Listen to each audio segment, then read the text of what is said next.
और अब बात ऑपरेशन गंगा की करते हैं। यूक्रेन में फंसे भारतीयों को सुरक्षित निकालने का काम पूरी स्पीड पर चल रहा है। अब तक ज्यादातर भारतीय नागरिकों को यूक्रेन से निकाल लिया गया है। अब तक यूक्रेन से 20,000 भारतीय नागरिक निकल चुके हैं। ऑपरेशन गंगा के तहत 48 स्पेशल फ्लाइट से अब तक 10,344 भारतीय नागरिकों को वतन लाया गया। इसके अलावा कई भारतीय नागरिक अपने साधनों से भी वापस लौटे हैं।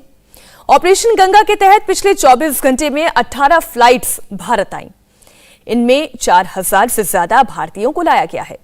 अगले 24 घंटे में 16 और फ्लाइट्स भारतीय नागरिकों को लेकर भारत लौटेंगी। ऑपरेशन गंगा की फुल स्पीड के बीच आज मोदी सरकार की डिप्लोमेसी का एक बड़ा इफेक्ट दिखा। यूक्रेन में फंसे भारतीय स्टूडेंट्स को बाहर निकालने के लिए रूस ने भारत की तरफ मदद का हाथ बढ़ाया। रशिया ने कहा कि खार्किव और सूमी में फंसे भारतीय छात्रों को वॉर जोन से बाहर निकालने के लिए वो भारत की मदद करेगा। Russian national defence control centre से हेड कर्नल जनरल मिखाइल मिजिटसेव ने कहा कि रूस की 130 बसेस तैयार खड़ी हैं। रशिया इन बसेस में भारतीय स्टूडेंट्स को यूक्रेन से निकालकर बेलगोरोद तक लाएगा, जहां से इन छात्रों को उनके घर तक पहुंचाया जाएगा। यूक्रेन में 9 दिन से जारी युद्ध में फंसे हुए भारतीय नागरिकों के वतन वापसी के लिए भारत सरकार ने ऑपरेशन गंगा चला रखा है।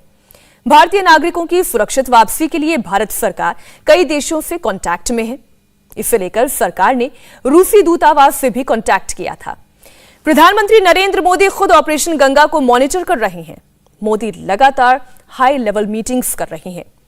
यूक्रेन से भारतीय नागरिकों को लाने का काम हाई स्पीड में हो, इसलिए प्रधानमंत्री मोदी ने अपने 4 मंत्रियों को पोलैंड, रोमानिया, हंगरी, स्लोवाकिया और मोल्डोवा भेजा है। यूक्रेन में चल रहे युद्ध से भारतीय नागरिकों को नुकसान ना हो और उन्हें जल्द से जल्द सुरक्षित बाहर निकाला जा सके, इसे लेकर प्रधानमंत्री मोदी की रशिया के राष्ट्रपति व्लादिमीर पुतिन से 2 बार फोन पर बात हुई। इन्हीं कोशिशों के बाद रूस ने खार्किव में फंसे हुए छात्रों को बाहर निकालने के लिए भारत को 6 घंटे का वक्त भी दिया था, जिसकी वजह से खार्किव में फंसे ज्यादातर भारतीय छात्र सुरक्षित निकलने में कामयाब रहे थे। अब रशिया ने खार्किव और सूमी में फंसे भारतीय नागरिकों को बाहर निकालने का भरोसा दिया है। भारत में रशियन राजदूत डेनिस एलिपोव ने कहा कि रशिया खार्किव और दूसरे इलाकों में फंसे भारतीयों को बाहर निकालने के लिए भारत सरकार से कांटेक्ट में है।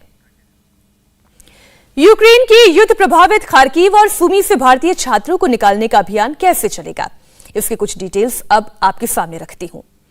रूस की 130 बसेस खार्किव और सूमी में फंसे हुए भारतीय छात्रों को बेलगोरोद तक लेकर आएगी। खार्किव से रूस के बेलगोरोद की दूरी करीब 100 किलोमीटर की है, जबकि सूमी से बेलगोरोद की दूरी करीब 200 किलोमीटर है। यानी दूरी के लिहाज से खार्किव और सूमी में फंसे हुए भारतीय छात्रों को बेलगोरोद तक पहुंचाना आसान है।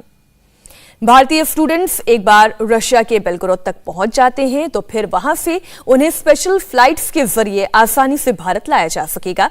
इसके लिए रशियन मिलिट्री ने अपनी तरफ से पूरी तैयारी की है।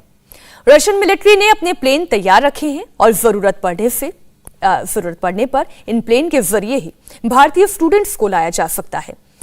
रूस ने भारतीय स्टूडेंट्स को यूक्रेन से बाहर निकालने का ही इंतजाम नहीं किया है, बल्कि रूस में इन स्टूडेंट्स के ठहरने और खाने पीने के लिए भी पूरे अरेंजमेंट्स किए गए हैं।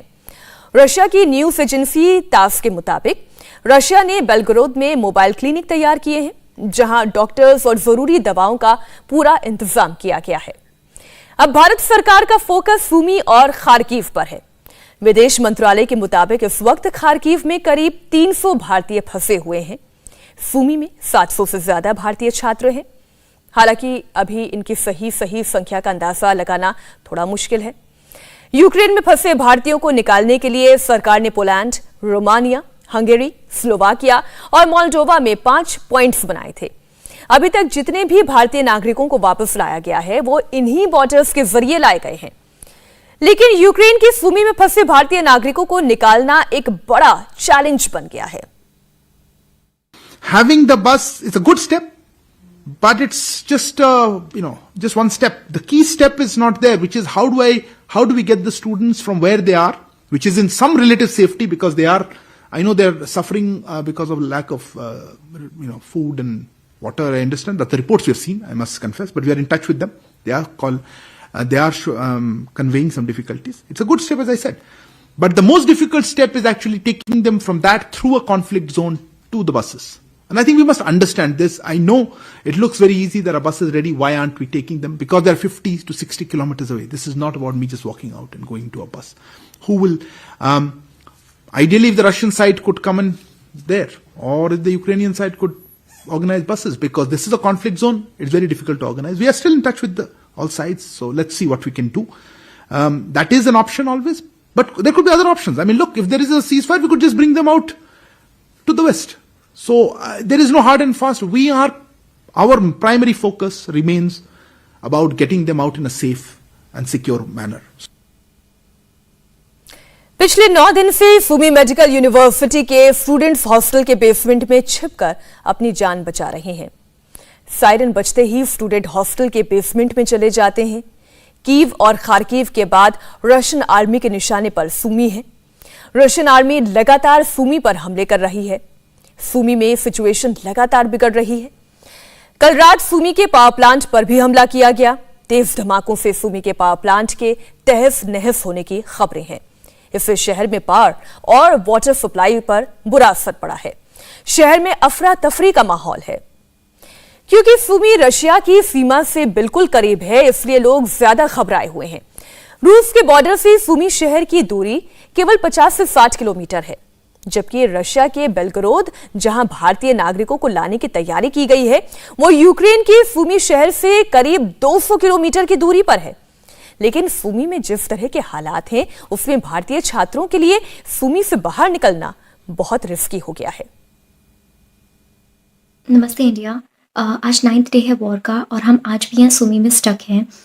बॉर्डर पर बसेस अरेंज्ड है, 130 बसेस अरेंज्ड है, लेकिन हमें यहाँ से बॉर्डर तक पहुँचना बहुत मुश्किल है। बॉर्डर पर कैसे पहुँचा जाए? कल नाइट में यहाँ पर आर्टिलरी फायरिंग हुई थी, जिसकी वजह से पावर प्लांट पे फायरिंग हुई थी, जिसकी वजह से इलेक्ट्रिसिटी और वाटर का सप्लाई बंद हो गया है।